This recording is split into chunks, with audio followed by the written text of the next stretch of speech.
Hi friends, எல்லாருக்கும் வணக்கம். So எல்லாம் எப்படி இருக்கிறீங்க?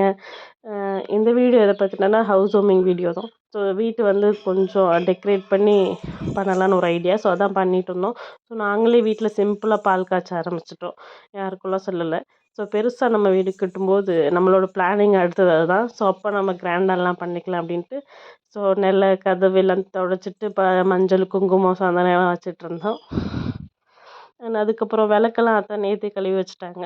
ஸோ நான் அதுக்கு எண்ணெய் ஊற்றி திரியெல்லாம் போட்டு ஊற வச்சுருந்தேன். நல்ல நேரம் பார்த்து ஏற்றிக்கலாம் அப்படின்ட்டு. அண்ட் வீட்டில் ஃபோட்டோஸ் பழைய ஃபோட்டோஸ் இருந்துச்சு, அதுவும் தொடச்சி எல்லாம் ஸோ நான் தான் இதெல்லாம் பண்ணிகிட்டு இருந்தேன். அத்தையும் பக்கத்தில் வேறு ஏதோ வேலை பண்ணிகிட்டு இருந்தாங்க. ஸோ இன்றைக்கி ஃபுல்லாக வீடியோ எடுத்தது ஃபுல்லாக களை தான். ஸோ நீ கேமராமேன் ஆயிரு அப்படின்னு சொல்லியாச்சு இன்றைக்கி. ஸோ அதுக்கப்புறம் விளக்கெல்லாம் பூ எல்லாமே வச்சாச்சு ஃபோட்டோஸ் எல்லாத்துக்கும். அண்ட் விளக்கும் நல்ல நேரம் பார்த்து ஏற்றிட்டோம். அண்ட் அதுக்கப்புறம் ஒரு தாம்பூல தட்டில் வந்து பழம் வெத்தலை பாக்கு அது இதுன்னு ஏதோ ரெடி பண்ணி அங்கே வச்சுட்டு இருந்தாங்க. அண்ட் அதுக்கப்புறம் புது பானையில் தான் பால் காய்ச்சணும் அப்படின்ட்டு புதுசாக வாங்கிட்டு வந்திருந்தாங்க. ஸோ அதுக்கு பூவெல்லாம் கட்டி விட்டுட்டு இருந்தாங்க. வீட்டில் மாடு வந்து பால் கறக்கிறனால அந்த பாலையும் நாங்கள் சென்டருக்கு ஊற்றலை இன்றைக்கி. ஸோ அதே நாங்கள் ஊற்றி நல்ல நேரம் பார்த்து அடுப்பை சாமி கும்பிட்டு பால் காய்ச்ச ஆரம்பிச்சிட்டோம். ஸோ நான் தான் அடுப்பில் பற்ற வச்சு எல்லாம் பண்ணிகிட்டு இருந்தேன். ஸோ நல்லபடியாக அதுவும் பொங்கி வந்துச்சு. ஹாப்பியாக இருந்துச்சு. ஏதோ சனி மூலையில் பொங்குச்சு அப்படின்னாங்க. அதை பற்றின எந்த விவரமும் நமக்கு தெரியாது.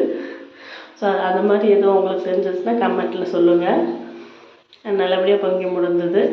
அண்ட் அதுக்கப்புறம் பக்கத்தில் யாருக்கும் பெருசாக சொல்லலை. ஒரு சில பேருக்கு மட்டும் சொல்லிவிட்டு அவங்களுக்கு பாலெலாம் காய்ச்சி கொடுத்துட்டு சக்கரை பொங்கல் ரெடி பண்ணிகிட்டு இருந்தாங்க அத்தை. நான் வீடியோவுக்கு நான் வெல்லம் போடுறேன்னு சொல்லி நான் கிளம்பி வந்துட்டேன். ஸோ அதுக்கப்புறம் சாமியும் கும்பிட ஆரம்பிச்சிட்டோம். அதுக்கப்புறம் பால் குடிச்சிட்டு ஃபோட்டோஸ் நிறைய எடுத்துகிட்டு இருந்தோம் ஃபேமிலியாக நாங்கள். அப்புறம் பெரியவங்க காலெல்லாம் விழுந்து ஆசீர்வாதம்லாம் வாங்கி அவங்கக்கிட்டேருந்து பைசாவும் கறந்தாச்சு அப்படியே. ஸோ அதுக்கப்புறம் இன்னொரு வீடியோவில் பார்க்கலாம். தேங்க்யூ. ஸோ நெக்ஸ்ட் வீடியோவில் பார்க்கலாம். அண்ட் இதே வீடியோ தான் நான் வந்து ஒரு 2 நாளைக்கு முன்னாடி அப்லோட் பண்ணேன். ஸோ அதே தான் நான் திரும்பியும் போடுறேன்னு நீங்கள் யோசிக்கலாம். ஸோ காப்பிரைட் வந்துச்சு. எந்த இடத்துல வந்துச்சுன்னா இப்போ நான் பேசிகிட்டு இருக்கேன் பாருங்கள், கரெக்டாக இந்த ஃபோட்டோஸில் தான் காப்பிரைட் வந்துச்சு. அதனால் டெலிட் பண்ணிட்டு மறுபடியும் பேசுகிறேன். ஸோ இதுக்கு மேலே இது மாதிரி ரிப்பீட் ஆகாது. தேங்க்யூ.